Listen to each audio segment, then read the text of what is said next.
ગુજરાતમાં આપનું હાર્દિક સ્વાગત છે। હું છું સુભદ્રા અસારી। હવે જોઈએ આજના મુખ્ય સમાચાર। અરવલ્લી જિલ્લાના મોડાસા શામળાજી હાઈવે પર ચાલતા એક ફેમિલી સ્પામાં હાઈ પ્રોફાઇલ સેક્સ રેકેટનો પર્દાફાશ થયો છે। પોલીસને મળેલી બાતમીના આધારે સ્પામાં દરોડો પાડતા સંચાલક મહિલા સહિત કુલ 4 યુવતીઓને ઘટના સ્થળેથી અટકાયત કરવામાં આવી હતી। પોલીસ તપાસ દરમિયાન સ્પામાં ગ્રાહકોને આકર્ષવા માટે યુવતીઓ રાખી ગેરકાયદેસર ધંધો ચલાવવામાં આવતો હોવાનું સામે આવ્યું છે। દરોડા દરમિયાન રોકડ રકમ તેમજ અન્ય સામગ્રી પણ જપ્ત કરવામાં આવી હતી।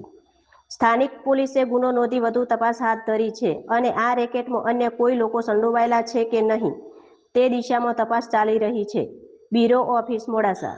સૂચના મુજબ અરવલ્લી જિલ્લામાં ચાલતા સ્પાની આડમાં દેહ વેપારના ગેરકાયદેસર ધંધા કરતા ઇસમો ઉપર કાયદેસરની કાર્યવાહી કરવા માટે SOG police inspector Shri PB Chaudhary સાહેબ તથા તેમની ટીમના શામળાજી રોડ ઉપર નવી સિવિલ હોસ્પિટલની સામે આવેલ એટલાન્ટા હબ નામના કોમ્પ્લેક્સમાં આવેદાત ફેમિલી નામના સ્પામાં ડમી ગ્રાહક મોકલી અને છટકું ગોઠવેલું, જેમાં તેઓ ગેરકાયદેસર પ્રવૃત્તિ કરતા જણાઈ આવેલ, જે આધારે તેઓના પર કાયદેસરની કાર્યવાહી કરી તેના માલિક અને સંચાલક વિરુદ્ધમાં મોડાસા ટાઉન પોલીસ સ્ટેશનમાં ગુનો નોંધીને આગળની કાર્યવાહી કરવામાં